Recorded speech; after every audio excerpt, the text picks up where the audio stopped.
Bonjour à tous, donc suite de la séquence 5, culture et mondialisation, donc le grand 2, l'essor d'une culture mondiale. Dans la précédente vidéo, nous avons donc évoqué la diversité culturelle et maintenant nous allons nous intéresser au fait que grâce à la mondialisation, une culture commune à l'ensemble des habitants de la planète a vu le jour. Alors, quels sont les aspects de cette culture mondiale ou de la culture mondiale si vous préférez? Ces aspects, vous les connaissez puisque vous en êtes vous-même des adeptes. On a tout d'abord les modes vestimentaires, les habitudes alimentaires, ce que l'on a évoqué dans les activités qu'on a réalisées en classe, donc le fast-food, McDonald's, les aliments les plus consommés, pizza, etc., des aires culturelles. Vous avez les films et les séries à la télévision. Majoritairement, on a vraiment une domination des États-Unis sur le cinéma à l'échelle mondiale. Une culture mondiale à travers les Jeux Olympiques, c'est une forme de mondialisation. Et qu'on le veuille ou non, la Coupe du Monde, avec la participation de presque l'ensemble de tous les pays du monde, est un événement culturel à l'échelle mondiale. Mais la culture mondiale n'efface pas les diversités culturelles. En fait, elle va venir s'ajouter à la diversité de chaque pays ou de chaque région du monde. Cette culture mondiale est essentiellement basée sur les valeurs des pays occidentaux, donc les pays tels que le nôtre, pays où prime l'individualisme, pays des valeurs de la démocratie, du droit de vote, des libertés, liberté d'expression, liberté culturelle, etc. Un pays comme le Japon, par exemple, ces valeurs ne font pas partie ou très très peu de cette culture mondiale. Donc une culture mondiale basée sur les valeurs des pays occidentaux. Alors, qui sont les acteurs de cette culture mondiale? À la place de culture mondiale, je vous l'ai mis ici entre parenthèses, on peut aussi trouver le terme de mondialisation culturelle. C'est exactement la même chose. Donc on ne reste pas bloqué face au terme. Culture mondiale, mondialisation culturelle, c'est exactement la même chose. Alors, qui sont les acteurs de cette culture? Eh bien, ce sont essentiellement les réseaux de communication, notamment grâce à Internet. Donc, je ne vous définis pas ce qu'est Internet, vous le savez sûrement mieux que moi. Donc, on véhicule des films, de la musique, des modes vestimentaires à travers les images.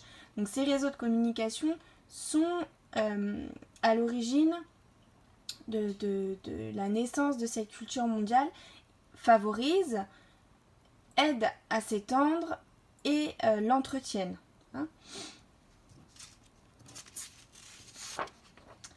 Deuxième acteur, les migrants. Alors, on fait très attention avec le terme migrant. Le terme migrant n'est pas un terme péjoratif ou négatif.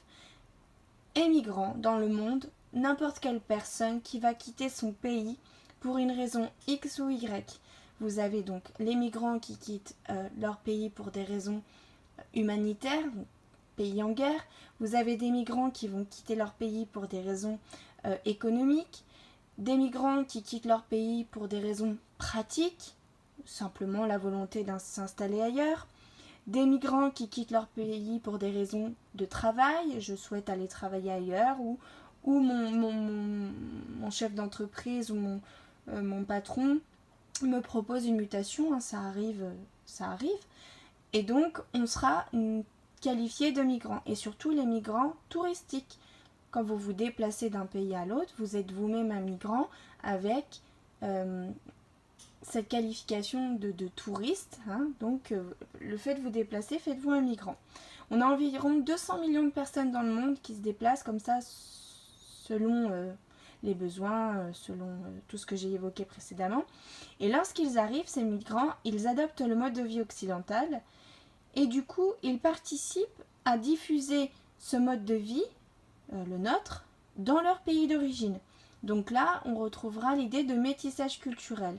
Vous avez vécu 10 ans aux États-Unis, vous rentrez dans votre pays d'origine, vous y rapportez des éléments de cette culture mondiale. La langue, la tenue vestimentaire, d'autres éléments, etc. Donc, hop, on a de nouveau un mélange et on reparlera de métissage culturel. Mais, malgré la naissance de cette culture mondiale, on a toujours des diversités culturelles. Ça ne veut pas dire que parce qu'il y a une culture mondiale, chaque pays n'a pas ses coutumes, ses religions, son patois, ses spécialités culinaires. Donc on a ce que l'on appelle des appartenances identitaires. Une appartenance identitaire, c'est quoi? C'est résister face à la culture mondiale, qui parfois peut apparaître comme une menace. Menace entre guillemets. Donc, on va avoir une volonté, un désir de retrouver ses racines, par exemple en voulant rétablir une langue régionale, ou on va prendre le cas de la Catalogne qui veut son indépendance pour que l'on reconnaisse sa diversité culturelle et sa particularité. Parmi les associations qui vont être des acteurs de la protection de la diversité culturelle, on peut souligner l'UNESCO, d'accord, qui dans chaque pays va s'intéresser à la protection d'un patrimoine qui fait l'histoire d'un pays. Voilà, ce sera tout pour ce chapitre. Donc la séquence 5 est terminée, ce qui signifie que lundi, vous devez me rendre la fiche de révision entière, donc sur les 2 vidéos, qu'il y a un questionnaire sur ce grand 2 et que l'évaluation, enfin le contrôle si vous préférez, ne va pas tarder. Voilà, je vous souhaite un bon week-end et je vous dis à lundi.